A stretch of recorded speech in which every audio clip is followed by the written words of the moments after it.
용감한 덕후쇼 직설 시작합니다. 먼저 주식시장 상황부터 살펴보겠습니다. 장현지 아나운서 전해주십시오.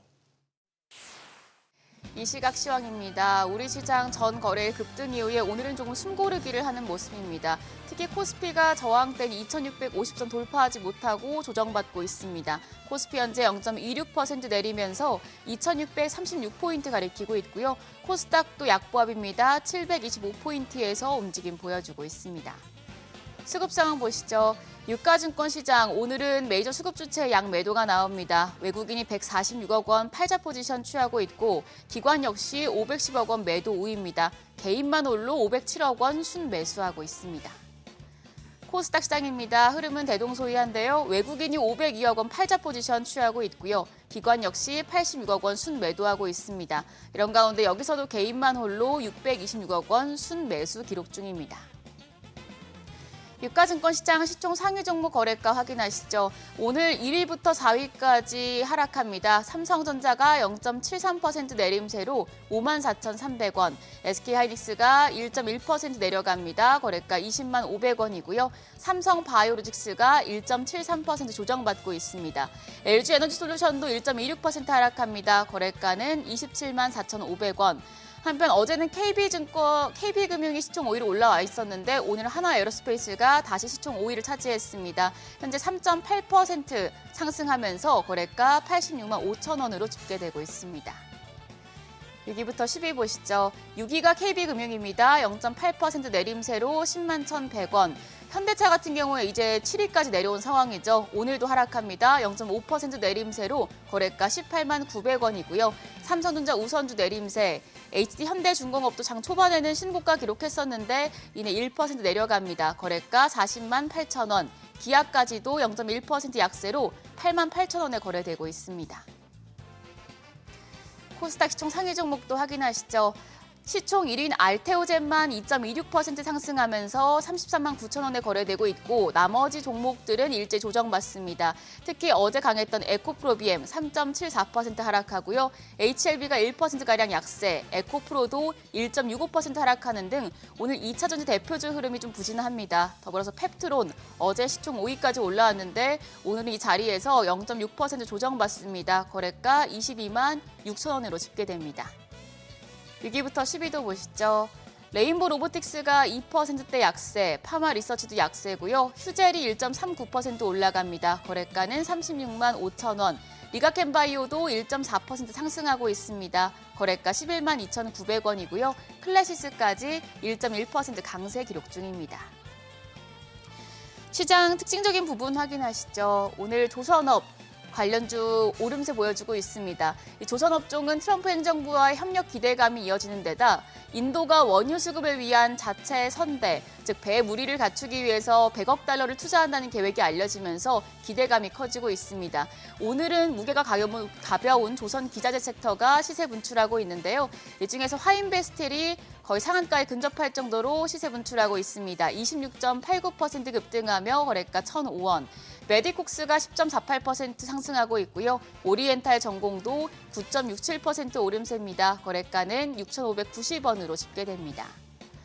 그리고 코로나19 관련주가 상승 랠리 이어가고 있습니다. 최근 중국과 태국 등 아시아 국가들을 중심으로 코로나19 재확산 우려가 커지면서 진단키트 관련주들이 상승 중에 있는데요. ST바이오센서가 14.23% 상승하며 12,420원. 마이크로 디지털이 5.1% 강세로 거래가 8,850원이고요. 지노믹트리까지도 2% 넘는 강세 보여주고 있습니다. 거래가 12,770원으로 집계됩니다. 외환시장 상황 보시죠. 오늘 외환시장 소폭 오르면서 1,368원대에 출발을 했고요. 9시 31분 기준으로는 1,366원 50전. 현재 같은 경우에도 1,366원대에서 거래 유지되고 있습니다. 지수 다시 보시죠. 코스피가 0.37% 내림세로 2,634포인트, 코스닥 여전히 약보합입니다. 코스피 저항대인 2,650선 아래에서 또 한 번 주춤하고 있습니다. 외국인 수급이 들어와줘야 상승세가 이어질 수 있는 환경인데요. 오전장 넘어가면서 어떤 흐름 보일지 확인이 필요하겠습니다. 지금까지 시장 상황 전해드렸습니다. 네, 계속해서 시장의 다양한 이슈들을 풀어보는 시장 따라잡기로 이어갑니다. 인백스 자산운용 주식운용본부 염정이사 나오셨습니다. 안녕하십니까? 네, 안녕하세요. 어제 국내 증시가 워낙 급등을 했기 때문에 오늘은 조금 쉬어가는 조정을 보이고 있는 것 같아요. 네, 이제 지난 주말 사이에 트럼프 대통령이 유럽의 이제 관세에 대한 부분을 빠르게 유예시킴에 따라서 네. 우리 시장은 어제장에서 일단 1%대 넘는 상승세를 보여주면서 마감을 했습니다. 어제는 미국 시장이 휴장이었기 때문에 지금 어제 미국 선물 시장도 상승이 나왔고요. 지금 이제 프리마켓에서도 미국 선물 같은 경우에는 오늘도 1%대 강세를 나타내면서 어제 우리 시장은 그에 대한 효과를 좀 봤던 것 같고요. 네. 오늘은 살짝 장 초반에는 어제 상승분에서는 살짝 좀 쉬어가는 분위기가 아닌가라고 생각합니다. 네. 수급은 어떻게 보시는지 궁금합니다. 일단은 외국인 네. 수급. 지금 환율이 많이 떨어지면서 원화 강세로 갔기 때문에 외국인 수급이 들어오기엔 환경은 괜찮은 것 같은데 네. 막 구조적으로 크게 외국인 수급이 들어온다 이런 생각은 안 들려요. 네, 맞습니다.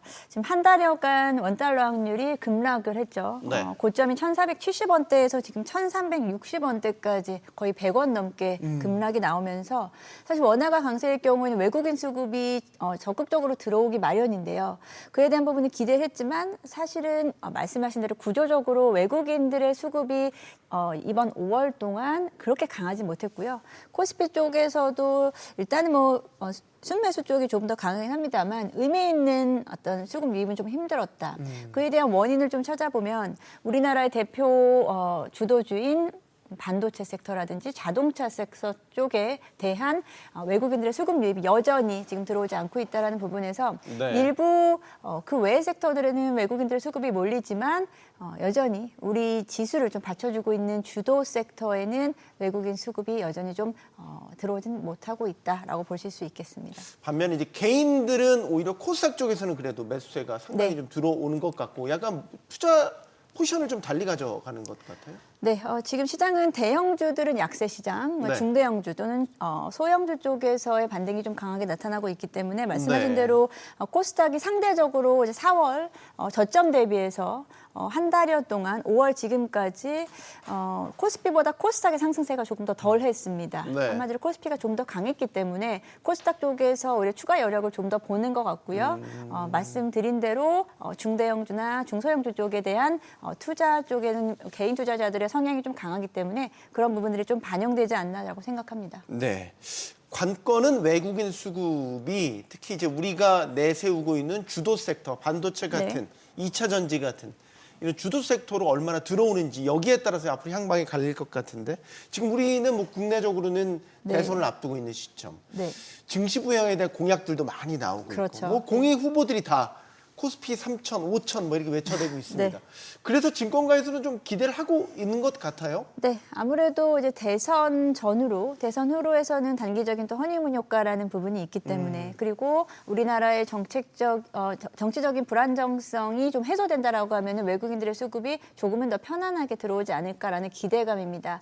거기에다가 정책적인 부분 그리고 그간 이제 관세 협정 부분에 관세 협약에 대한 부분도 아무래도 현재 우리나라의 어떤 불확실성 있는 정치적인 환경으로 인해서 조금 더 적극적으로 대응하지 못했다라는 점, 이런 여러 가지 상황들을 고려했을 때 대선 이후는 좀 더 안정감을 찾아가는 증시 상황이 되지 않을까라고 생각합니다. 네.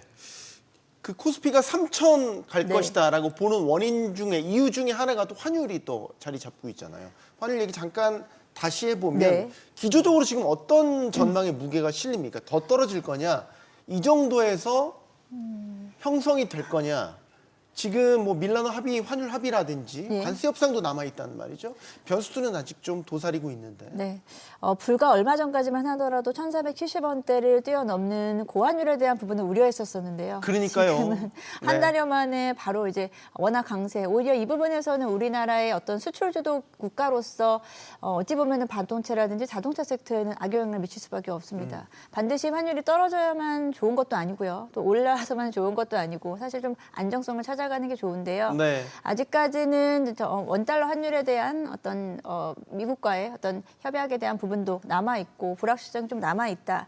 시장에서는 일단은 하방은 1,460원대에서 50원대는 받쳐줄 것이다라고 보고 있는데요. 그간의 고환율까지는 다시 빠르게 메이크업되기는 좀 어렵고 약간의 지금 불안정성을 좀 가져가지만 저는 사실 환율에 대한 부분을 예측하기 좀 어려운 지금 상황이지 않나라고 좀 네. 생각합니다. 예. 어떻게 보면 예측한다는 게 어리석은 판단이 될 수도 있죠. 워낙 한 달 사이에도 네. 방향이 180도 달라지니까 아무리 환율에 정통한 전문가라도 이거는 예측하기가 쉽지 않은 시장 네. 상황인 건 맞는 것 같습니다.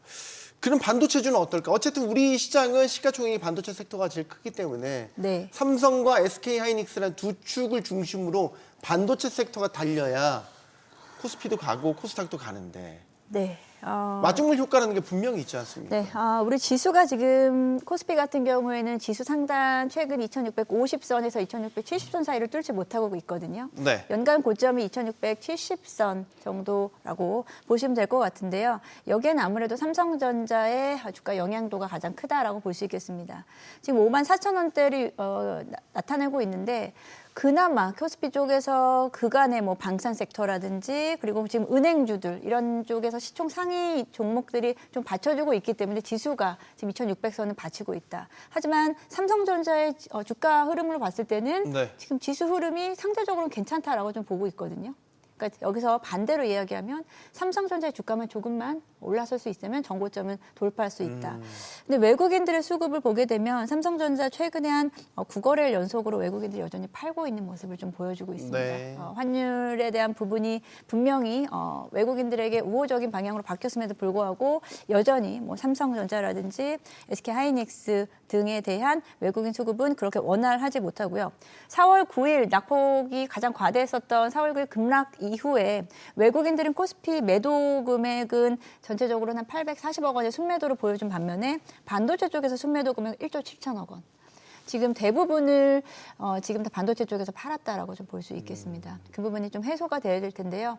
단기적으로 삼성전자 어떤 뭐 장기적인 플랜이라든지 어떤 호재가 지금 당장은 나타나지 않기 때문에 이 부분을 수급적으로 돌려야 되는데 그런 부분이 대선 이후에 어떻게 진행될지가 좀 중요하다라고 생각합니다. 근본적으로 삼성전자의 리더십이 회복이 되지 않는 데 따른 주가 눌림이 계속되고 있다는 말이죠. 이런 가운데 삼성전자가 2028년 반도체 제조에 패키징 공정이죠. 유리기판을 도입하겠다라는 네. 소식이 또 전해졌습니다. 물론 뭐 개별 이슈긴 하지만 어떻게든 변화를 계속해서 모색을 하고 있기는 하네요. 네. 하지만 이 유리기판의 도입 소식이 삼성전자의 주가에는 거의 영향을 미치지 못하는 상황이죠. 네. 그리고 오히려 이제 그간 눌림이 심했었던 유리기판 관련주들의 움직임만 도울 뿐 삼성전자 유리기판 도입 소식에 대한 부분은 삼성전자의 주가를 끌고 가기엔 좀 다소 좀 작은 부분이 아닌가라고 생각이 듭니다. 네. 어떻게든 상황을 바꿔보려는 이제 이런 시도들은 일어나고 예. 있는 것 같습니다. 사실 지금 이 트렌드의 중심이 어디에 있냐 이런 것들도 봐야 되는데 예. 삼성전자가 아니죠. 트럼프 대통령이 원전 시대 미국을 다시 원전 강국으로 만들겠다라고 선언하면서 이제 행정명령에 서명을 하니까 원전주들이 지금 또 다시 네. 강세를 보이고 있다는 말이죠. 미국의 정책 변화가 시사하는 바가 상당히 임팩트가 센 것 같습니다. 네, 말씀하신 대로 이제 원전주 같은 경우에는 4월 저점 이후에 지금 거의 2배 가까운 두산 에너빌리티는 2배 네. 가까운 주가 상승률을 보여주고 있고요. 미국의 이제 원전, 특히나 소형 모듈 쪽에서 SMR 쪽에 대한 기대치도 좀 커지고 있는 상황 속에서 원전에 대한 생산을 늘릴 수 있는 행정명령을 서명을 했고요. 네. 뭐 미국뿐 아니죠. 유럽이라든지 다른 글로벌 국가들 역시도 지금 전력 부족에 대한 부분을 빠르게 회복하기 위해서는 빠르게 이 부분을 채우기 위해서는 원전에 대한 다시 수요가 늘어나고 있는 상황이다. 기존의 신재생 쪽에서의 한계가 분명히 나타나고 있고 그러다 보니 원전 수요에 대한 원전 수요에 대한 어떤 이런 수요의 증가는 지속적인 상황이었는데 여기에 이제 미국 트럼프 대통령이 이에 대한 부분을 좀 재차 확인시켜주는 단계가 아니었나라고 생각합니다. 근데 이제 우리나라에서 보면 네. 정책적으로 정부가 바뀔 때마다 원전에 대한 판단이 달랐고 네. 정책적 수혜 혹은 폐해 정반대 양상이 나타나기도 했고 지금 또 이제 새 정부가 들어서는 기점이니까 네. 변수는 그래도 남아 있는 것 아니에요. 정책적 경계감은 갖고 있어야 되는 것 아니냐라는 생각도 한켠으로 듭니다. 지금 원전 쪽은 사실 국내 쪽보다는 사실 미국이라든지 그리고 체코 원전에 대한 최종 계약에 계약에 대한 부분이 조금 더 주가의 모멘텀으로 작용한다라고 보기 때문에 국내 정책적인 부분은 주가에는 아주 크게는 지금 영향을 미치고 있지 않은 상황이다. 지금 뭐 굳이 우리가 원전주들에 대한 부분을 좀 체크를 해본다면 네. 단기간에 너무 사실 빠르게 오른 이에 대한 수혜를 온전히 지금 받고 있는 상황이기 때문에 네. 단기적인 조정 정도 나타날 수 있겠다라고 좀 보고 있습니다. 올 상반기에 가장 뜨거웠던 개별 종목을 꼽자면 아마 하나 에어로스페이스일 겁니다. 뭐 유상증자 소식을 전하면서 또 논란의 대상이 되기도 했죠. 네. 최근에 주가 흐름은 좀 확실히 숨고르게 들어간 것 같아요. 조금씩 밀려나고 있네요, 시청에서도. 네, 이미 뭐 하나 에어로스페이스는 뭐 밀렸다라고 하기 어려울 정도로 조정. 물론 많이 올랐죠. 네. 너무 이제 1년 사이에 뭐 주가 상승률이 어마어마하지만 네. 최근 흐름을 보면은 워낙 지금 뜨거웠으니까. 예, 단기적으로는 지금 5월 한 달 동안은 횡보세를 좀 나타내고 있습니다. 하나 에어로스페이스뿐 아니고 지금 방산주들의 흐름 자체는 여전히 강세 흐름을 나타내고 있고요. 하나 에어로스페이스가 좀 조정을 받고 있는 상황 속에서 최근엔 현대 로템에 대한 목표 주가를 올라가면서 여전히 어제 현대로템 주가 네. 굉장히 뜨거웠죠. 네, 오늘도 추가적인 상승이 나타나면서 지금 14만 원대를 근접하고 터치하려고 있습니다. 하는군요. 네, 방산주들 같은 경우에는 우리 시장과는 사실 우리 시장이 가지고 있는 리스크를 거의 지금 피해갈 수 있는 섹터다 보니 수급 흐름이 상당히 좀 방산주라든지 뭐 최근에 얼마 전에는 조선주라든지 이런 일부 섹터의 수급 흐름이 지속적으로 나타나고 있는 것 같습니다. 네. 그래서 단기적으로는 조정을 받을 수 있겠지만 그렇다고 해서 추세적으로 좀 무너지거나 이런 상황은 좀 아닌 것 같고요. 여전히 하나 에어로스페이스, 현대로템, LIG, 넥스원 등 우리나라 방산 3사를 기준으로 봤을 때 네. 향후 2, 3년간의 실적 전망 그리고 외형 성장에 대한 부분이 담보되어 있다라는 지속적인 긍정적인 시장에서의 뷰를 보여주기 때문에 지금 방산주들을 가지고 계신 분들은 당연히 팔지 못할 팔 수가 없는 이런 상황이고요. 그러다 보니 수급이 조금 더 집중될 수밖에 없는 한마디로 품절주의 역할을 하고 있지 않나라고 생각합니다. 네. 자, 앞으로의 일정 하나 짚어볼까요? 이제 금통이 열립니다. 네. 목요일이죠. 네. 금리를 내릴 환경이 만들어져다 최근에 또 환율이 좀 떨어지면서 네. 원화 강세가 좀 두드러지니까 이번 금통위에서는 금리 내릴 수 있겠네 이제 이런 전망도 속속 들려오고 있습니다. 네. 그러면 이제 금리를 내리면 금리 인하 수혜주에 대한 기대도 갖게 되는 거잖아요. 네. 일단은 이번 5월 금통위에서의 기준금리 인하에 대한 무게감은 상당히 좀 커지고 있는 상황이죠. 네. 우리나라의 경제 성장률이 지금 계속해서 전망치가 좋지 않게, 그러니까 한마디로 거의 1% 이하의 0%대의 경제 성장률을 이야기를 하다 보니 금리 인하의 어떤 이유가 될 수 있는 부분인 것 같습니다. 거기에다가 뭐 소비 진작이라든지 그리고 건설 경기 중심으로 내수가 부진하다 보니 이에 따른 부분을 타개하기 위해서 금리 인하에 대한 부분으로 이번 목요일, 내일 모레죠. 금리 인하가 단행될 가능성이 거의 확실하다는 식으로 시장에서는 보고 있습니다. 이렇게 될 경우에는 또 뭐 금리 인하의 수혜를 또 이야기를 할 수 있겠지만 또 미국과의 금리 격차에 대한 부분으로 인해서 그런 부분도 사실 좀 신경이 쓰이긴 하는데요. 네. 우리는 증시에서 봤을 때는 금리 인하의 수혜주라고 한다면 아무래도 성장 섹터가 되겠죠.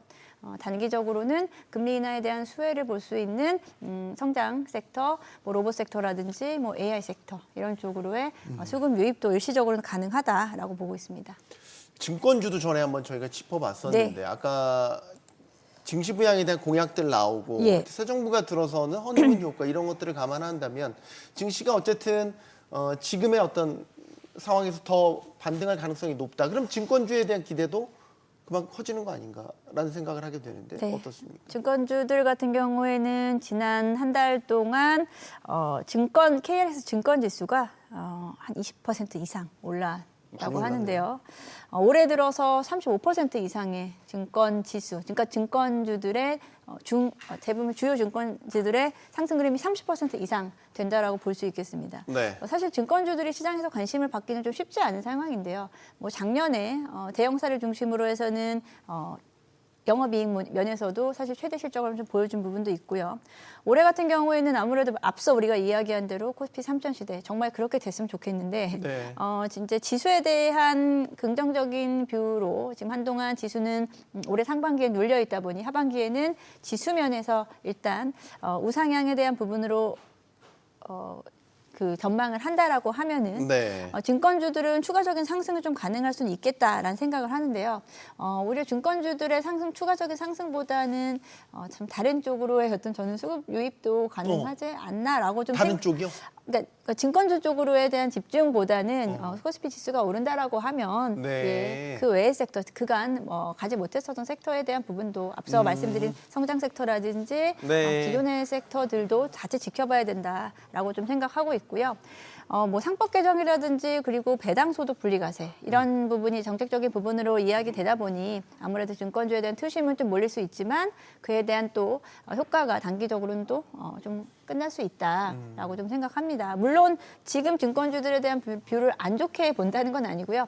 단기 상승분에 대한 부분을 추가적으로 더 갈 수 있을지에 대한 부분은 대선 이후의 흐름 좀 지켜봐야 되지 않을까라고 생각합니다. 마지막으로 이제 네. 대선 일주일 앞둔 상황이니까 네. 뻔하지만 그래도 꼭 해야 되는 질문. 정치 테마주. 네. 정치 테마주. 사실 하면 저는- 안 되죠? 네, 저는 근데 왜 이렇게 돌출이 저는 되긴 하죠? 정치 테마주가 이제 두 가지로 나뉘죠. 인물 테마주와 네. 정책, 정책 테마주. 테마주로 나뉘는데요. 지금은 인물 테마주로 가기에는 상당히 리스크한 구간이다라고 생각하고요. 네. 그에 대한 변동성, 오히려 이제 테마주를 하시는 분들은 이 변동성을 즐기기 위해서 들어가시는 건데요. 정책적인 테마주로 가는 게 지금은 조금 더 편안한 선택이 아닐까라고 생각하고 하신다면? 예, 하신다면 정책적인 부분을 잘 체크하셔서 정책적인 부분은 이렇게 하시면 좋겠죠. 누가 당선이 돼도 정책적인 부분에서 공동의 방향은 있잖아요. 예. 예를 들어서 뭐 증시 부양하겠다. 예, 뭐 증시 공이 부양. 똑같은 공약. 뭐 예를 들면 뭐 증시 부양 아니면 뭐 AI에 대한 뭐 투자라든지 뭐 반도체 쪽에 대한 집중력 있는 어떤 뭐 투자 이런 쪽으로 적용하시면 좋은데 좀 저는 정치 테마는 좀 어렵다라고 생각해서 저는 개인적으로는 좀 잘 못하고 있습니다. 네. 신중하셔야 된다는 얘기입니다. 시장 따라잡기 여기서 마무리하겠습니다. 인백스 자산운용 주식운용본부 염정이사와 함께했습니다. 네, 고맙습니다. 감사합니다.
도널드 트럼프 미국 대통령이 촉발한 관세 전쟁으로 우리나라의 외교 정책이 시험대에 올랐습니다.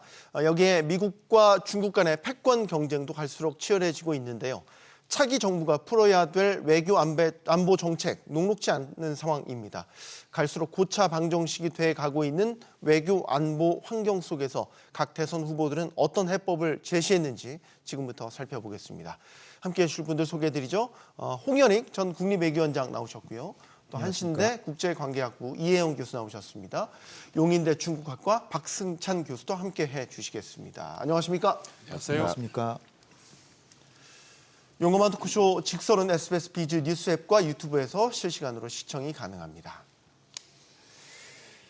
더불어민주당 이재명 후보가 한미 동맹을 중심으로 실용 외교를 펼치겠다 이렇게 밝혔고요. 국민의힘 김문수 후보 역시 한미 동맹 강화를 토대로 외교 안보 공약을 제시했습니다. 누가 당선되든지 차기 정부에서 한미 동맹은 강화될 것 같습니다. 이렇게 생각이 되는데 우리 한미 동맹이라는 게 우리 외교의 어쨌든 기본 축인 거는 부인할 수 없는 것 아니겠습니까, 원장님? 네, 두 유력 후보가 다 한미 동맹은 강조하고 있는데요. 네. 중요한 점은 윤석열 정부의 정책을 볼 때 윤석열 정부는 이제 미국과 일본이라고 하는 우리라 이념이 같은 이념을 가진 나라들의 편에 서서 북한, 중국, 러시아에 대해서 견제하고 우리가 또 선두에 나가서 선봉장이 되는 식으로 이렇게 해서 결국은 일본이나 미국으로부터는 관계는 좋지만 조금 일방적인 양보를 했다라 그래서 우리의 체면을 많이 손상한 것도 있고 관계는 좋았죠. 네. 관계는 좋은데 너무 많은 양보를 해서 우리 국민 자존심이나 실리에 있어서는 그렇게 많이 얻지를 못했고 그런데 이제 더군다나 북한, 중국, 러시아하고는 관계가 다 나빠져가지고 아주 그냥 편향된 외교를 했잖아요. 그러니까 우리가 한미동맹 그것만 볼 것이 아니라 총체적인 대외 전략에서 균형 외교를 하느냐, 편중 외교를 하느냐. 여기 있어서 두 후보는 완전히 다른 거죠. 김문수 후보는 윤석열 정부가 하던 거 그대로 하겠다는 거예요, 거의. 한미동맹과 한일 관계를 축으로 계속 가겠다. 중국이나 러시아에 대해서는 강력한 정책을 하겠다. 그러니까 지금이랑 달라지는 게 거의 없다라는 그런 거를 지금 대선 기간 중에 계속 얘기를 하고 있는 거고요. 이재명 후보는 한미동맹을 잘 하는 것하고 대외 전략의 주축으로는 삼되 한중 관계를 그렇다고 나쁘게 하는 게 절대로 아니다. 한중 관계도 잘해야 된다는 거고요. 그러니까 많이 다르죠. 그리고 한러 관계도 러시아의 전쟁이 끝나면 관계 정상화한다. 그리고 북한은 제일 많이 다르죠. 김문수 후보는 억지하고 그냥 그 압박한다는 건데 이재명 후보는 대화하고 억지는 물론 하고 억지는 물론 하지만 대화하고 북핵 문제도 해결하고 북핵 문제는 그냥 다 놔버렸잖아 윤석열 정부는. 네. 근데 북핵 문제 해결도 하고 대화도 하고 가능한 협력까지도 할 수 있다는 여지를 두는 거죠. 그러니까 저는 굉장히 다른데 두 후보가 완전히 다르다고 보거든요. 한미 동맹만 보면 뭐 둘 다 강조하는 건 마찬가지지만 총체적인 그림에서는 워낙 다르다 이렇게 봅니다. 그러니까 같이 한미 동맹을 이야기하긴 하는데 그 한미 동맹을 풀어 나가는 방향과 전략에 있어서는 차이가 있다라는 말씀을 주셨어요. 글쎄요, 뭐 같은 이야기 같은데 자세히 들여다보면 그 호흡, 그다음에 뭐 리듬, 그다음에 순서 이런 것들이 꽤 차이가 있다고 봐요. 이재명 후보 같은 경우에는 진취적 실용 외교 이렇게 돼 있지 않습니까? 네. 그렇게 진취적이 무슨 의미인지 이제 그 부분을 좀 자세히 들여다봐야 되는데 그쪽에서 발표한 자료 같은 걸 보면은 그 우리가 자주 듣지 못했던 글로벌 사우스라는 표현이 등장합니다. 그러니까 지금 세계가 급격하게 바뀌고 있지 않습니까? 네. 한 이걸 뭐 다극화라고도 표현하는데 그 속에서 이 지금까지 미국 일극 체제가 현재 해체 내지 이행 중인, 변화 중인 그런 과정인데 이런 세계사적인 혹은 세계적인 글로벌 조건에서 한쪽만 바라보기에는 우리 국익이 편치가 않은 상황이 이미 만들어져 버린 거죠. 그렇게 본다면은 한미동맹 하나만 외쳐가지고 현재 우리나라 외교는 풀 수가 없는 상황으로 계속 가고 있어요. 그렇기 때문에 아마 진취적이라는 의미는 저는 그런 함의를 담고 있지 않나. 한편으로 그 중국과 러시아와 같은 어떤 네. 또 다른 강대국과의 어떤 그 전략적 균형, 저는 그게 굉장히 중요하다 봅니다. 전략적 균형. 그다음에 두 번째는 우리 외교가 지금까지 사각으로 놓여 있었던 글로벌 사우스 부분, 즉 계속적으로 지금 이 경제적으로 치고 올라오고 있는 글로벌 사우스와의 관계를 적극적으로 풀어가겠다 하는 그런 어떤 함의가 이 진취적이라고 하는 거기에 담겨 있지 않을까. 그래서 실용 외교는 뭐 양쪽이 다 실용 외교 똑같이 이야기하는데 그 함의 혹은 내용은 적잖게 차이가 있다. 저는 그렇게 판단하고 있습니다. 네. 이걸 이제 직접적으로 내가 뭘 하겠다라고 직접적으로 얘기한다기보다는 포괄적인 단어를 써가면서 국익을 중심으로 한 실용 외교다. 네. 진취적이다. 네. 굉장히 많은 함의를 담고 있단 말이죠. 박 교수님, 한미 동맹에 대한 문제는 사실 한중 관계와도 직접적으로 작용 반작용을 하지 않습니까? 어떻게 보십니까? 그 표현이 딱 맞는 것 같아요. 작용 반작용이라는 표현이 딱 맞는 것 같은데 네. 일단은 그 제가 생각하는 지금 후보 두 분 혹은 뭐 지금 유력한 후보 두 분들에 보면 확실히 결은 다르다라고 저도 이제 그렇게 봅니다. 네. 일단은 지금 글로벌 지정학 그다음에 지경학 쪽으로 지금 많은 판이 바뀌고 있고 미국이 힘의 균열이 지금 생기고 있는 건 다 지금 우리가 느끼고 있는 거고 그렇기 네. 때문에 글로벌한 다른 나라들 지금 글로벌 사우스도 말씀하셨다시피 많은 나라들이 지금 다 국익 외교 실익을 하고 있거든요. 미국과 중국 부분을 하고 있기 때문에 그러면 대한민국만 우리가 미국과 그러니까 올인 외교 그러니까 이런 부분에서는 친한 정부 이런 것을 전체를 밟으면 안 된다라는 것들이 저는 개인적으로 확실한 생각이 있는 부분들이고 지금 이런 말을 합니다. 예를 들면 그러니까 만약에 우리가 미국이 없으면 중국이 우리를 깔본다 이런 표현을 또 지금 나오는 것도 있더라고요 보니까. 근데 이거는 또 잘못된 게 뭐냐면 네. 만약에 우리가 한미 동맹에서도 할 얘기는 하고 강력해지만 한중 관계도 더 강력해지고 요구를 더 큰 소리를 칠 수가 있는 겁니다. 네. 그러니까 중국 입장에서는 한미 동맹에서 자꾸 이게 이제 올인 외교 이게 균형이 안 잡히면 중국도 그걸 기반으로 해서 우리한테 계속 강하게 요구를 하고 우린 거기서 자꾸 이제 이게 호혜 상호 존중이 아니다라고 이제 표현을 하는 거기 때문에 한중 관계 잘 만들기 위해서도 한미 동맹은 매우 균형적이고 실용적인 부분에서 만들어 가야지만 한중 관계도 올바른 한정을 만들 수 있다. 우리가 할 이야기도 할 수 있다라는 이야기를 말씀을 드리고 싶습니다. 혹시 토론회 다 보셨을 것 같은데 토론회에서 이제 이재명 후보가 사실 집중적으로 일종의 프레임 공격을 받은 거는 친중 이미지에 대한 공격을 좀 받았단 말이에요. 상대방 후보들한테. 이재명 후보는 친중입니까? 이거 박 교수님. 친중이라는 것도 이제 포괄적인 의미이기는 한데 뭐 토론회에서 좀 논란이 됐던 부분이어서 질문을 좀 드려볼게요. 예. 그러니까 이제 표현을 친중의 의미가 이제 시에시에라는 그러니까 중국어를 써서 이제 그런 게 퍼지면서 이제 그런 중국어를 인용을 했고 그다음에 지금 중국과 대만 간의 이슈가 서로 있는데 우리가 거기를 왜 나서야 되느냐. 그래서 이제 그런 말을 하면서 이제 친중 이미지가 부각이 된 거고 반대급부적으로 지금 국민의힘과 비교해서 이제 친중과 이제 친미에 있는 프레임을 간 거죠. 사실 저는 지금 국내에 일어나고 있는 여러 가지 반중, 혐중에 있는 프레임 자체가 매우 지금 일종의 완전히 지금 정당화되고 있고 이게 완전히 기본적으로 진영화되고 있다. 이거는 매우 좀 심각하다라고 저는 보거든요. 그래서 네. 이런 부분에서 어떻게 보면 친미냐 그다음에 친중이냐 이런 논리로서 지금 언론에서 접근을 하는 것 같다. 그래서 그 말을 했다라고 해서 친중이라고 하기에는 조금은 좀 표현이 좀 과하다라고 생각을 합니다. 두 분은 어떻게 보시는지. 그 이혜영 교수께서 조금 아까 아주 잘 지적하셨는데 무슨 글로벌 사우스라든지 네. 이를테면 브릭스라든지 브라질, 러시아, 인도, 인도네시아, 베트남 이런 나라들 다 중요하게 막 떠오르고 있거든요. 네. 그런 데 대해서 진취적인 것도 있고 북극 항로 개발한다는 것도 있고.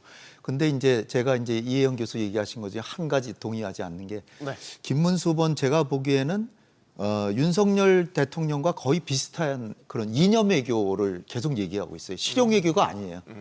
제가 보는 김문수는 실용 외교가 아니라 이념에 근거해서 이를테면 중국은 6.25 때 우리하고 적국이었다. 그러니까 그 이념의 잣대로 계속 보는 거예요. 일본이나 미국은 우리의 친구다. 이념이 같다. 그 북한은 우리의 적이다. 그러니까 억지에만 방점을 둬요. 그러니까 근데 이재명 후보는 실용이라고 하는 거는 이념보다는 한국의 국익을 중점을 둬서 그 사람이 이제 등시업평이 과거 얘기한 것처럼 그 고양이가 검은 고양이건 흰 고양이건 무슨 상관이냐. 우리하고 같이 서로 도와서 서로 이득을 보면 되는 거지. 그래서 북한이든 중국이든 러시아든 서로 이익이 되면 협력할 수 있다는 거죠.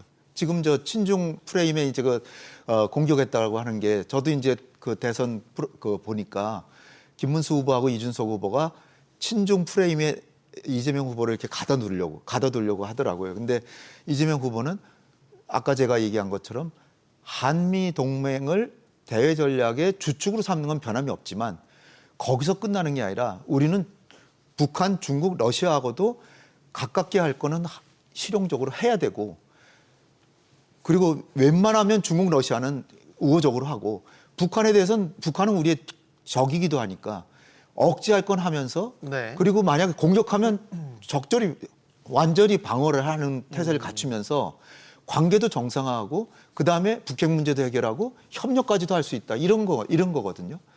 김문수 후보는 억지만 강조를 해. 그리고 중국이나 러시아는 저 사람들은 우리하고 지금 생각이 다른 사람들인데 거기는 억지나 미국하고 힘을 합쳐서 이렇게 방어를 해야 되고 이를테면 미국이 중국에 대해서 견제해달라 그러면 적극 응해야 된다라고 하는 거죠. 김문수 후보 같으면. 이재명 후보는 미국이 원하더라도 우리의 이익인 거는 협력할 건 하고 견제할 건 우리의 이익에 견제할 건 한다 그거죠. 그러니까 다른 거죠. 네. 저는 그러니까, 보기에도 글쎄 뭐 유치한 정치 공세 아닌가 봐요. 예를 들어서 뭐 중국이 한국 전쟁 때 우리의 적이었다면 예를 들어 우크라이나도 당시 적이었거든요. 소련군 일원으로 특히 그 조종사들이 많이 참전했던 과거가 있는데 그 우크라이나 우리가 도와야 된다 이야기하면서 중국 우리의 적이라고 이야기하면 전혀 앞뒤가 안 맞는 이야기가 됩니다. 그렇기 때문에 제가 아까 처음에도 말씀드린 것처럼 현재 세계가 변하고 있는데 우리 지금 못 따라가고 있어요. 그렇기 때문에 이 부분을 계속 강조를 할 수밖에 없는 게 그런 의미에서 본다면 현재 우리가 선택지는 국익과 실용 외에는 다른 선택지가 없습니다. 네. 그렇기 때문에 예를 들어서 우리가 중국과의 무역, 우리가 수출이 20%가 중국인데 그럼 안 하겠다는 이야기인지 이건 말이 안 되는 그 이야기거든요.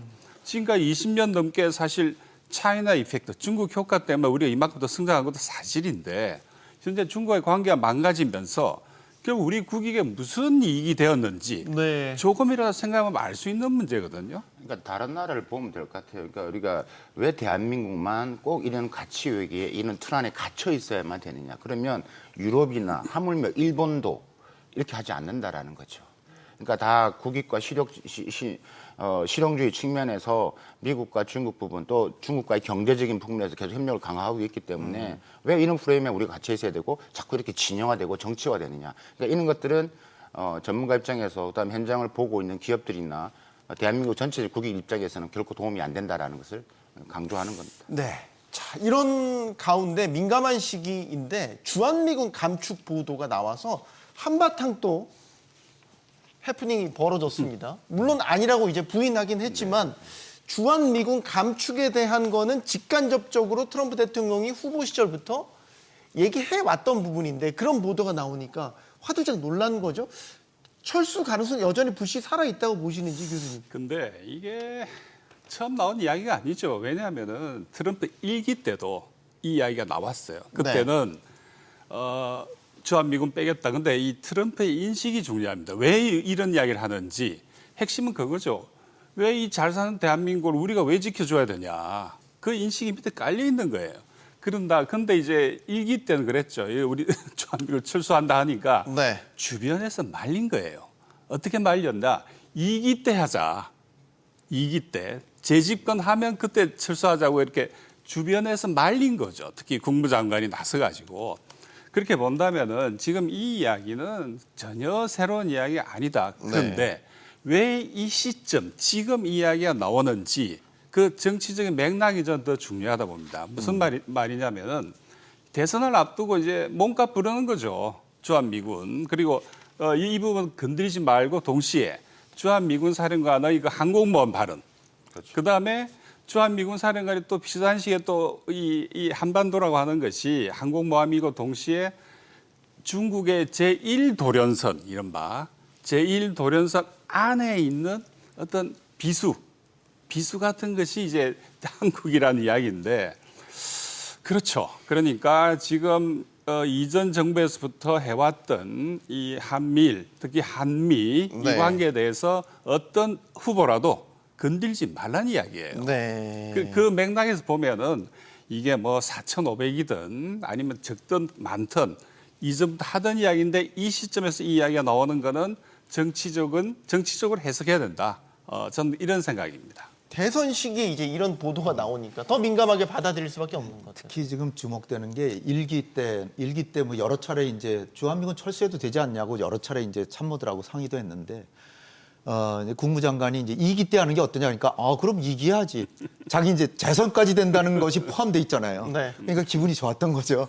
그래서 이제 했는데 지금 이제 방위비 분담금 뭐 자기가 대통령이 바이든한테 안 지고 자기가 됐으면 네. 9배를 받고 있을 거다까지 지금 얘기를 하고 있고 그런 차제에 지금 방위비 분담금 얘기도 꺼냈는데 지금 관세 협상하잖아요.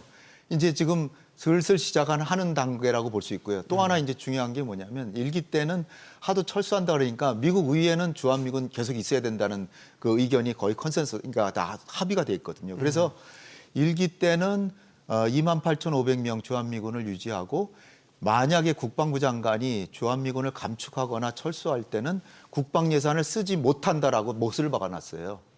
그 예산서에다가. 네. 근데 지금은 없어졌거든요. 네. 왜냐하면 바이든은 그런 생각이 전혀 없었으니까 쭉 그거를 빼왔거든.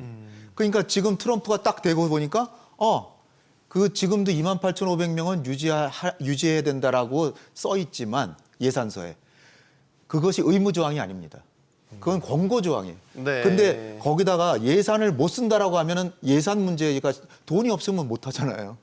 근데 그게 빠졌기 때문에 트럼프는 할 수 있게 된 거예요, 지금. 할 수 있는데 더군다나 이제 또 우리가 의심을 할 수밖에 없는 게 엘브리지 콜비라고 지금 국방부 정무차관을 임명했는데 이 사람이 그 국방 전략을 담당하는 사람입니다. 네. 근데 이 사람 얘기가 작년에도 하는 얘기가 자기가 결정권이 있으면 주한미군은 거기 인질로 잡아둘 필요가 없다라고 해서 난 철수시키겠다.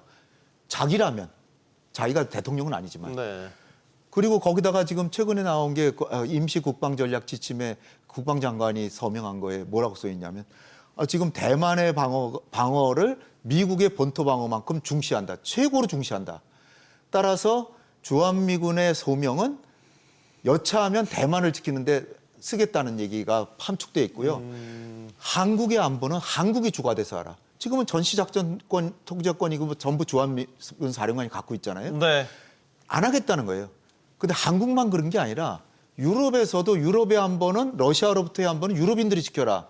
중동에서 이란으로부터의 안보는 중동 다른 나라 사람들이 지켜라. 지금 이것이 세계 전략으로 지금 돼 있어요. 따라서 지금 주한미군을 굳이 이렇게 둘 것 같은 생각이 저는 별로 안 드는 거예요. 근데 물론 엄청나게 전면 철수 같은 건 안 할 겁니다. 네, 근데 네, 지금 네. 얘기가 나온 게 4,500명인데 4,500명은 이미 2006년에 콘도리자 라이스하고 반기문 장관이 합의를 했어요. 주한미군의 전략적 유연성이라고 그래서. 그래서 4,500명 정도는 늘상 왔다 갔다 해요. 최근에 주한미군 사령관한테 질문을 하니까 그거 지금 최근에 그 패트리어트 포대를 중동으로 옮겼거든요. 예. 그거 언제 돌아오냐 물어보니까 그거 뭐 벌써 3, 40번 왔다 갔다 하는 거다. 그러니까 우리가 지금 암암리에 안심을 하고 있어서 그렇지 4,500명은 우리하고 상의도 안 하고 들어왔다 나갔다 하고 있는 겁니다. 따라서 이미 지금 4,500명 없을 수도 있고 있을 수도 있는 거예요.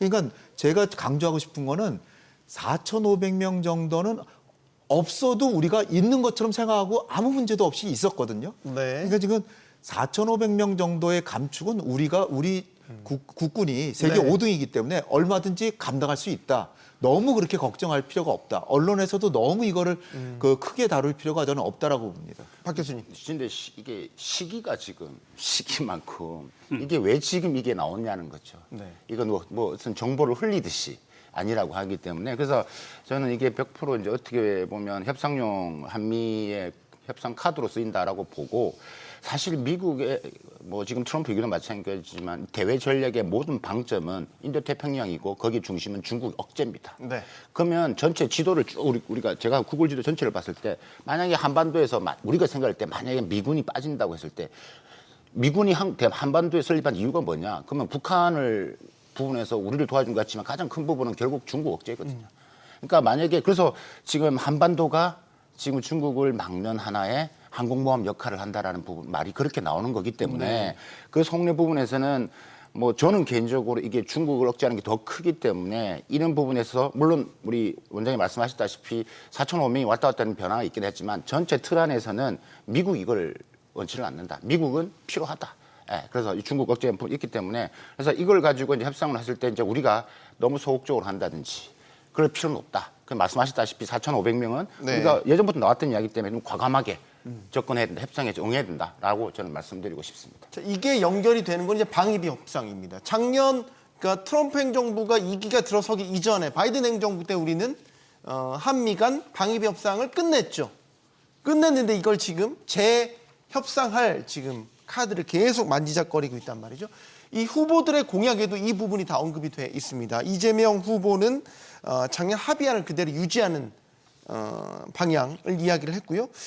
김문수 후보는 분담금을 올릴 수도 있음을 시사했습니다. 여기에서도 분명한 차이가 드러납니다. 교수님. 글쎄요. 일단 그 방위비는 비용이죠. 코스트 문제인데 지금 트럼프 1기도 그렇고 트럼프 2기도 그렇고 아까 그 콜비 차관 이야기도 나왔는데 지금 이 사람들의 머릿속에 무슨 생각을 하고 있는지 제일 중요하다고 봐요. 그 무슨 말씀이냐면은 지금 이 사람들은 코스트의 문제가 아니라고 본 거거든요. 버든, 다시 말해서 방위 부담 중에 하나가 코스트인데 네. 그건 사실 지금 우리가 그 퍼센티지로 따지면 이미 주둔비의 약 뭐 딴 것까지 합치면 70%가 넘어가요 이미. 네. 남아 있는 건 다 줘도 아마 못 쓸 정도일 겁니다 지금도. 그런데 이 지금 콜비 차관이나 이 사람들이 생각하는 이 방위 개념에서는 버든 쉐어링, 그러니까 부담을 나누는 문제예요. 코스트가 아니라 코스트는 그중에 하나일 뿐이에요. 네. 그래서 이 버든 쉐어링 중에 하나가 미국의 중국 주정론, 그게 지금 제일 큰 핵심이니까 그 중국 주정론, 중국 억제에 한국군도 들어오란 이야기. 이게 다 포함되어 있는 이야기죠. 그리고 심지어 어디까지 더 나가냐면은 버든 쉬프팅, 그러니까 단지 이 부담을 나누는 문제가 아니라 이 어떤 부담 너희들이 전담해라. 예를 들어서 나토 같은 경우에 유럽 국가가 방위를 전담해라. 그리고 아까 얼핏 이야기가 나왔지만은 한국 대북 방위는 너희들이 전담하고 나머지 부분은 이 부담을 중국 견제에 쓸 수 있다 하는 개념. 아마 그래서 보자면 이 현재 이 문제는 단순히 비용만의 문제가 아닌 한국군의 기본적인 성격 자체에도 관계되는 네. 그리고 한국군의 존재 이유가 대북 방어를 넘어서는 이 동중국해까지도 포괄하는 그런 개념일 수 있다고 하는 부분에 우리가 좀 주의를 해야 됩니다. 방위비 인상 가능성 있다고 보십니까? 방위비는요? 제가 단언적으로 질문을 드린 것 같긴 한데. 인상 요구 가능성은 죄송합니다. 거의 요구 가능성을 요구 제가- 가능성은 예, 요구 뭐 가능성이죠. 90% 이상이죠. 당연히 저는 올 거라고 보는데. 그러니까 어떤 정부가 들어와도 미국 측의 요구는 있을 것이다. 그러니까 해리스가 됐으면 안 하겠죠, 당연히. 네. 근데 트럼프가 들어왔으니까 이미 그거 뭐 가정할 필요가 없잖아요. 그걸 그럼 이제 방어에 내는 전략의 차이인 예, 건데. 근데 방위비는 일단 우리가 분명히 인식해야 되는 게 방위비 분담금은 안 줘도 되는 거예요. 그게 무슨 말씀이십니까? 한미 상호방위 조약에 우리가 그 토지만 대여해주고 네. 모든 경비는 미군이 대기로 약속이 돼 있어요. 한미 상호방위 조약에. 그다음에 주둔군 지휘협약 소파라고 하는 거기도 모든 비용은 미군이 되게 돼 있어요. 네. 근데 우리 경제가 낮으니까 1980년대 우리 좋아졌잖아요. 그러니까 미국이 조금 좀 이제 좀 한국의 안보 우리가 많이 해주고 있는데 28,000명이나 있는데 좀 일종의 기여를 해라. 주면 좋겠다. 네네. 주면 좋겠다. 그래서 그래 그러면 1,000억 원 줄게. 1,000억 원부터 시작했어요. 근데 지금 1조 5,190억이 됐는데요. 네. 그러니까 안 줘도 돼. 선물이에요. 선물을 내놔라. 그걸 또 9배나 내놔라. 이건 있을 수 없는 일이고요. 일본에서도 주고 있거든요. 일본 우리보다 10년 1978년부터 주고 있는데 네. 일본은 뭐라고 부르냐면 배려 예산이라고 불러요. 미국이 딱 해서 배려해서 주는 예산이다. 마찬가지예요. 우리도 특별히 주는 거예요. 일단 거기서부터 시작하자, 그죠? 그런데 우리가 지금 얼마나 주냐 하면 보통 그 GDP 대비 방위비 분담금으로 많이 치는데 일본이 주는 거에 지금 우리가 1.5배 GDP 대비로 네. 1.5배를 주고 있는데 여기서 또 하나 중요한 게 우리는 토지를 대주고 있고 일본도 대주고 있잖아요. 일본은 토지 그 대주는 비용을 전부 방위비 분담금에 계산을 해요. 우리는 1원도 계산을 안 해요. 근데 그게 1조 원이에요. 그럼 그걸 더하면 우리가 GDP 대비로 일본에 비해서 거의 2.5배 내지 3배를 주고 있는 거예요. 네. 그러니까 우리가 일본보다 어마어마하게 더 많이 주고 있는데 트럼프가 이렇게 얘기하면 우리가 제대로 협상을 하면 오히려 깎아야 됩니다. 깎아야 되는 거예요. 근데 물론 깎기까지는 못하더라도 네. 이거를 더 달라고 하는 거는 말이 안 되는 거예요. 이게 거의 폭군식으로 대달라는 건데 우리가 여기에 대해서는 분명히 얘기해야 되고 또 하나 마지막으로 말씀드릴 건 일본은 현물을 주고 일본 정부가 직접 줘요. 네. 우리는 일시불로 1조를 그냥 줘버려요. 그럼 주한미군이 쓰다가 1조 쓰는데 한 8천억 원 쓰고 2천억 남잖아요. 그럼 자기는 갖고 있어요. 아니 대한민국 국민의 세금인데 돌려줘야 될 거 아닙니까? 안 썼으면 우리도 정부 예산 쓰다가 남으면 불용 예산으로 다시 국고로 다시 돌아가잖아요. 네, 안 돌려줘요 이 사람들은. 안 돌려주고 미국의 은행에 저축해 놓고 이자까지 지금 받고 있어요. 그러니까 이게 뭔가 너무나 불평등해도 많은 것들이 잘못되어 있기 때문에 네. 방위비 분담금 문제는 우리가 잘만 협상하면 이거는 오히려 깎아야 될 문제다. 전 그렇게 보고 있습니다. 네. 좀 짧게만. 짧게만. 네. 그 방위비 분담 이슈만 가지고 우리가 지금 너무 좀 매몰돼서 이야기하는 경향도 있다. 그러니까 이런 분위기를 미국도 모르지 않는다. 그러면 이 방위비 분담 이슈를 가지고 또 미국은 뭘 얻으려고 할 것이냐. 그랬을 때 결국은 지금 이 콜비라 지금 말씀하셨다시피 지금 국방 정책의 브레인이 콜비인데 이 사람 자체가 엄청난 매파거든요. 정말 중국의 부분에서 있는 강경파인데 그러면 아까 말씀하셨다시피 결국 대중국 억제 포커싱이 될 것이고 이게 경제 안보라는 측면에서 대한민국으로 하여금 대중국 그 제재에 미국의 대중국 제재에 동참하는 그러니까 이런 주고받기식의 이런 하나의 매개체로도 활용이 될 수 있기 때문에 어떠한 형태라든가 이런 부분에서 이게 와전되지 않고 하나의 이슈로만 우리가 볼 것인지 아니면 이게 또 확산돼 가지고 우리가 미국의 대중국 제재 억제에 동참할 수 있는 하나의 또 매개되는 부분들은 이건 막아야 된다. 그러면 정말 양쪽에서 우리는 뭐 서로 공격을 받을 수밖에 없는 그런 부분에 또 우리가 또 인식을 해야 될 것 같습니다. 이제 관세 협상으로 넘어가 보겠습니다. 지금 관세 협상 미국이 전 세계를 상대로 이제 관세 협상을 진행하고 있죠. 우리나라도 여기에 포함되어 있습니다. 지난 주말에 또 트럼프 대통령의 말폭탄이 쏟아졌습니다. 유럽 연합을 대상으로 50%의 고율 관세를 다음 달부터 부과하겠다고 이야기했다가 또 통화를 하면서 물론 유예 기간이 이제 7월로 넘어가긴 했습니다만 다시 한번 우리가 관세 협상의 리스크를 다시 한번 자각하게 된 계기가 됐단 말이죠. 박 교수님께 먼저 질문드리고 싶은 건 지금 중국과의 관세 협상은 어느 상태인 겁니까? 잘 진행되고 있는 겁니까?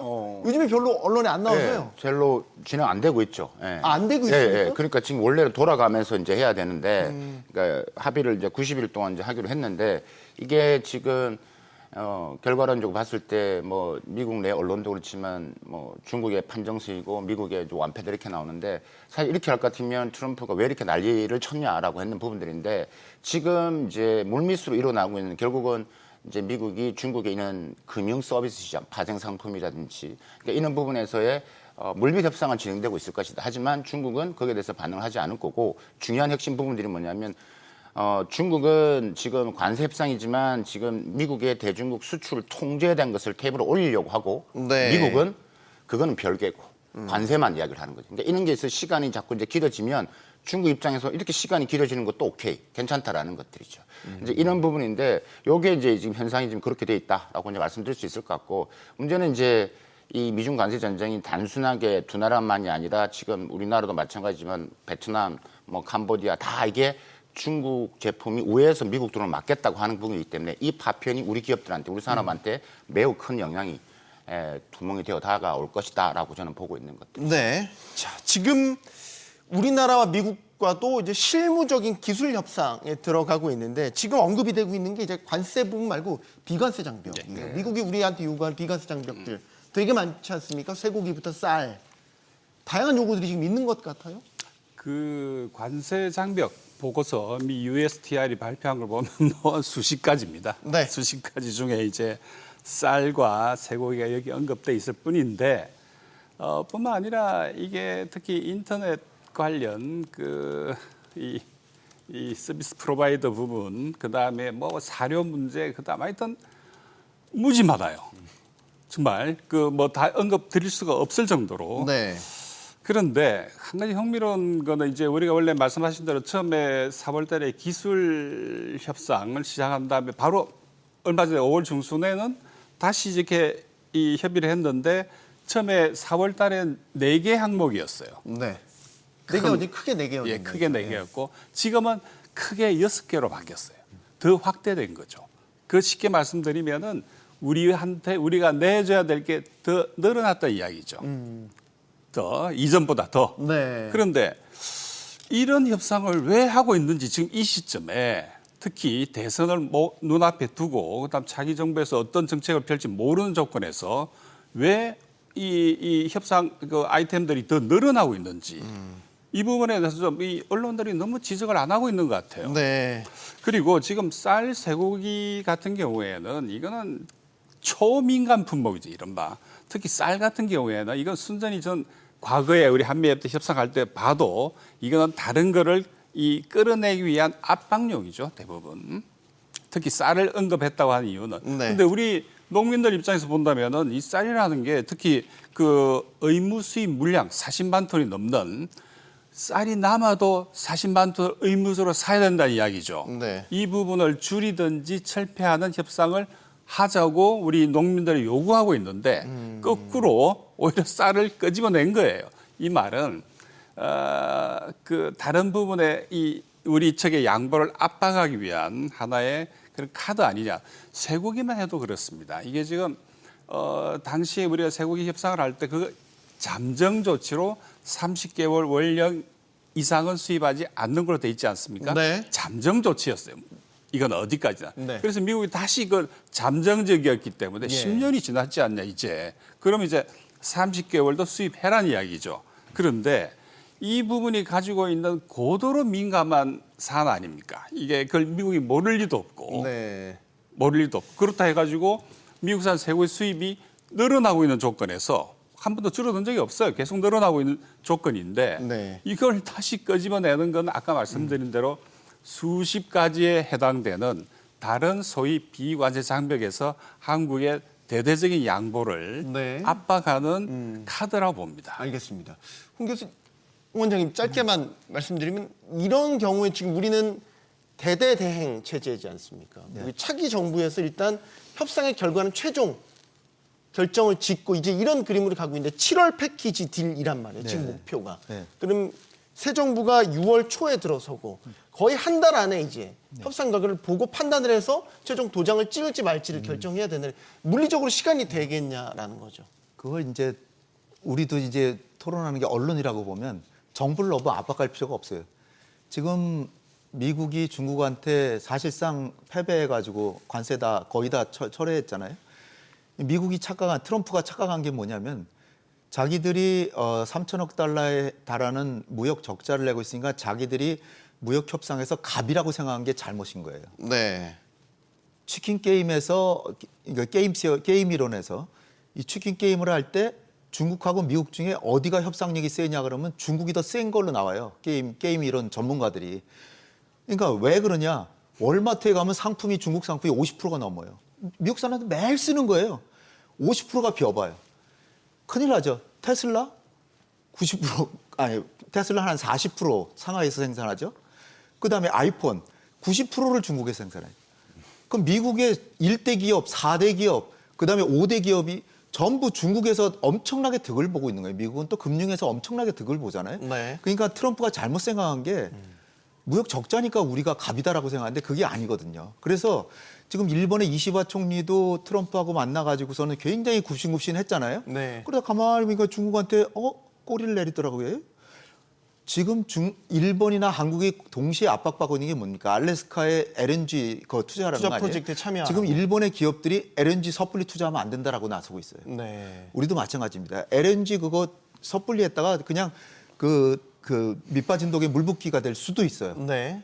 아니 그게 그렇게 논하는 사업이면 미국의 그 메이저들 그 석유 메이저들 많은데 그들이 하지 왜 우리한테 하라 그러니까 그러니까 우리가 특히 언론이 우리 정부를 빨리 해라 그럴 필요가 없어요. 지금 7월 8일이 한계인데 그 이후에도 얼마든지 할 수 있습니다. 그러니까 일본도 지금 이시바도 지금 트럼프 만나가지고 6월 달에도 정상회담도 하고 하는데 너무 서두를 필요가 없는 거고요.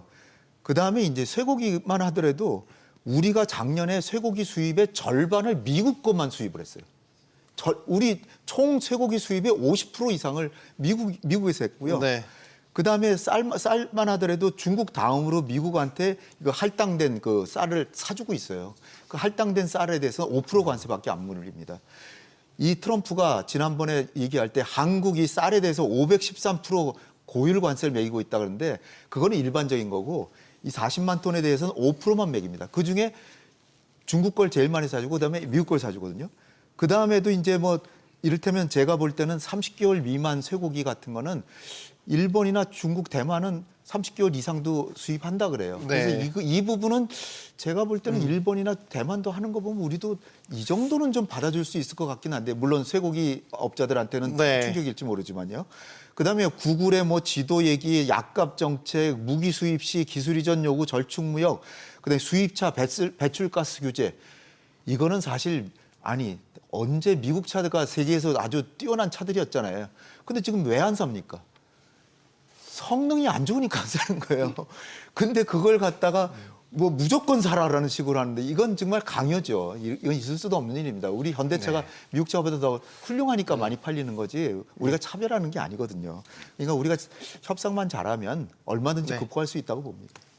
박 교수님 하실. 이거 말씀드릴 때 이게 어차피 이제 협상을 한다라고 했기 때문에 협상이라는 건 주고 받아야 됩니다. 그래서 아까 말씀하셨다시피 30개월 미만 부분에서는 중국, 일본, 대만 수입하고 있고요. 그건 팩트고. 그래서 이런 부분들 예를 들면 블루베리 같은 경우도 우리가 오리곤주만 지금 인정을 하는데 뭐 캘리포니아라든지 워싱턴주 이런 부분에서 확정할 수 있는 부분 확정을 하고. 근데 우리가 이제 뭘 얻을 것이냐. 이번 아까 6개의 프레임을 말씀을 하셨는데 이게 비과세 장벽도 있지만 6개 프레임 중에 여러 가지가 있는데 근데 그중에서 아까 우리가 환율 부분 네. 그러면 또 이 환율 부분에서의 지금 이제 우리를 또 관찰 대상국 그러니까 이게 환율을 어떤 식으로 미국이 판단하냐에 따라서 우리나라에 있는 여러 가지 자본들이 또 나가고 들어올 수 있는 부분들이 더 크기 때문에 네. 물론 우리나라 수출교도 마찬가지입니다. 또 경제안보 분야 이게 다른 나라하고 또 다른 거죠. 이게 경제안보는 결국 중국 제재 동참이기 때문에 그러니까 이런 부분 비관세뿐만 아니라 전체적으로 판을 놓고 그러니까 우리가 지금 꼭 이게 7월 줄라이 패키지 7월 8일까지 끝내는 부분들이 아니라 정말 꼼꼼히 지금 시간 너무 없잖아요. 네. 그렇죠? 그렇기 때문에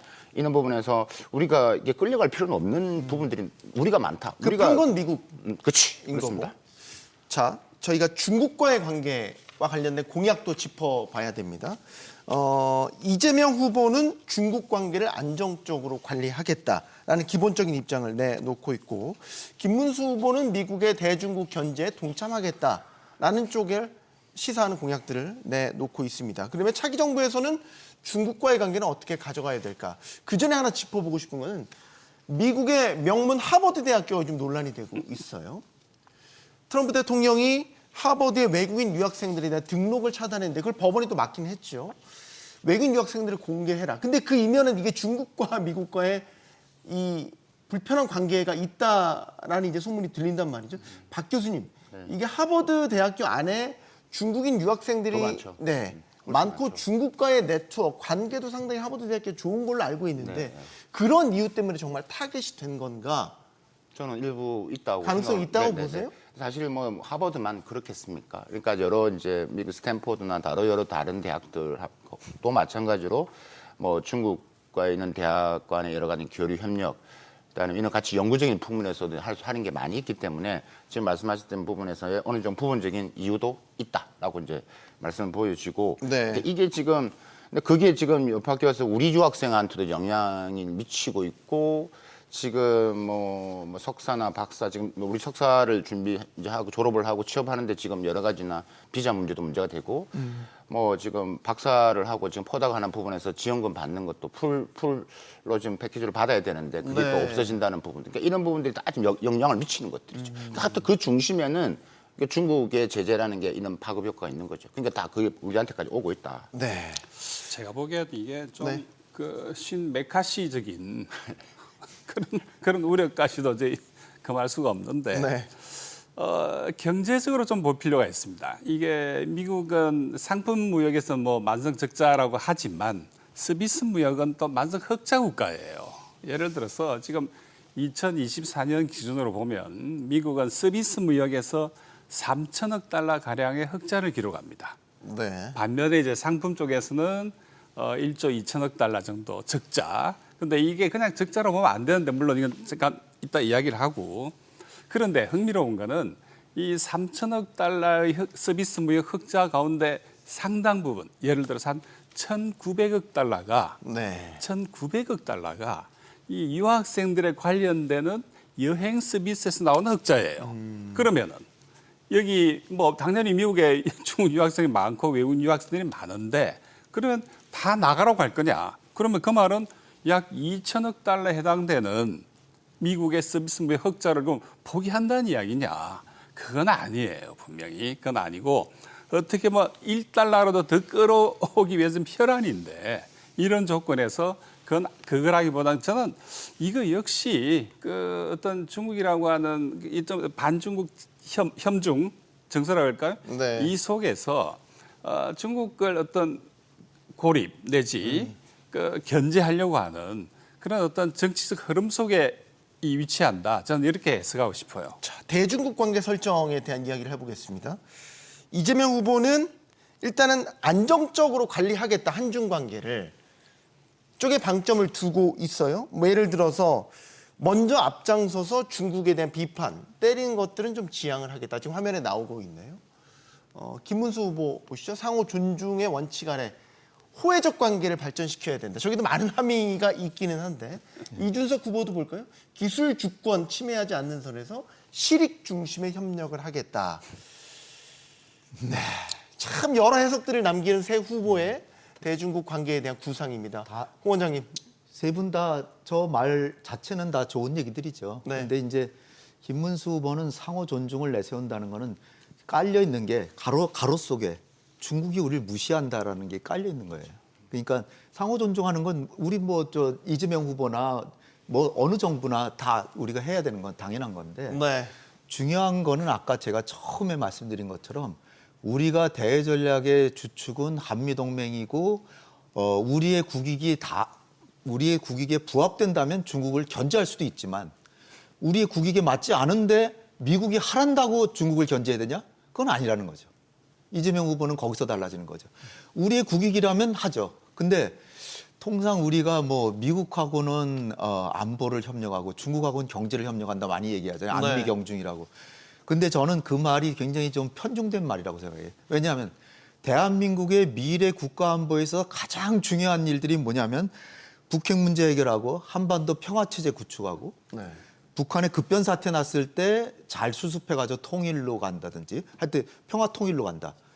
이 네 가지 가장 중요한 국가 미래 안보 과제에서 중국이 협력 안 하면 하나도 할 수 있는 게 없어요. 제가 볼 때는 중국은 경제만 중요한 게 아니라 안보에서도 매우 중요한 나라입니다. 그렇기 때문에 미국하고 동맹이니까 중국하고 척진다?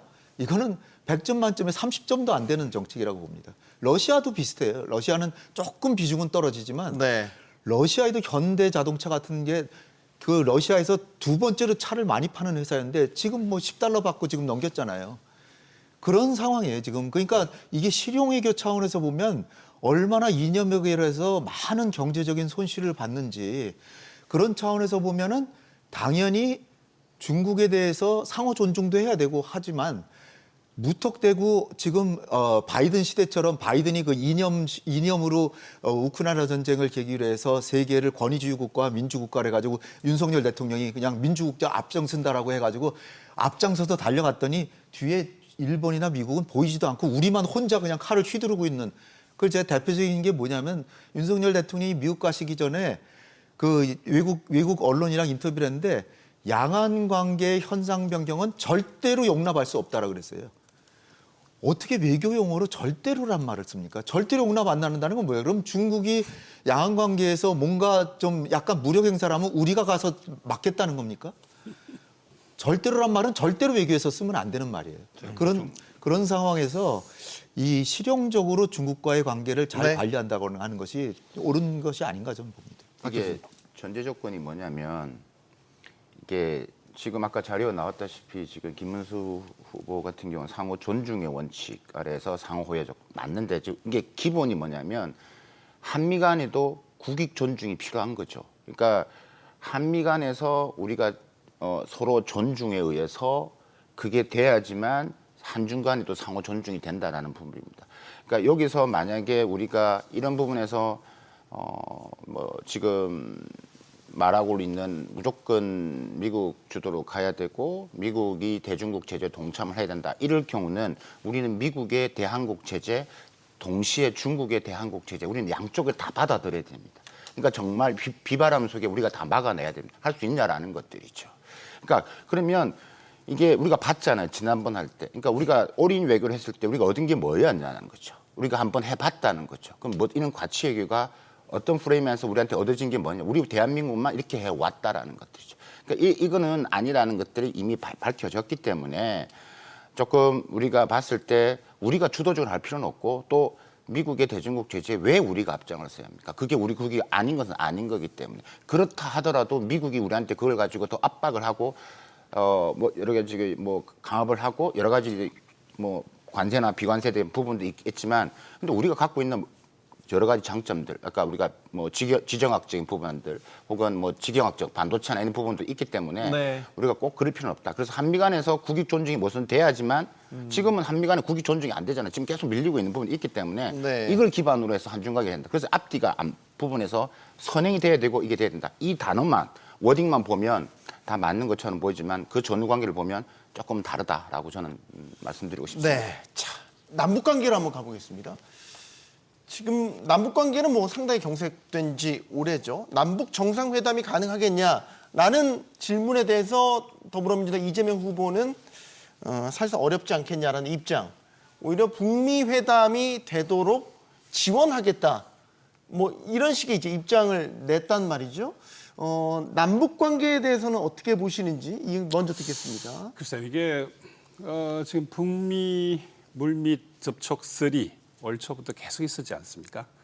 그런데 문제는 만나서 무슨 이야기를 할 거냐? 정상회담에서 네. 무슨 이야기를 할 거냐? 북미 간에 당장이 떠오르는 게 없습니다. 지금 예를 들어서 트럼프가 과거처럼 비핵화를 가지고 뭐 전면으로 들이밀 수 있는 조건도 아닌 거고 또 비핵화가 의제가 된다면 북한이 만날 이유도 없는 거고 네. 그렇게 된다면 마찬가지로 지금 남북이 정상에서 당장 만나서 뭘 할 거냐 는 문제가 역시 중심이고 그 핵심인데 네. 당장은 현재와 같은 남북 관계 위험하지 않습니까? 예, 아무 관계가 없는 건 위험해요. 일단 그렇기 때문에 이 남북 관계를 정상화하는 부분들이 저는 선행돼야 된다 보고 그거는 일단 서로의 안전이죠. 지금 남북 관계는 아마 북한하고 러시아의 군사 동맹까지 포함시킨다면은 네.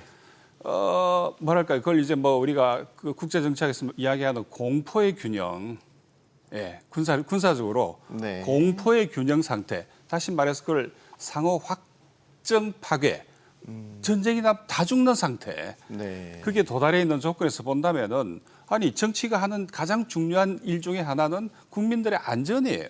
그런 면에서 본다면 어떤 후보든지 이 부분에 대해서 분명히 해야 됩니다.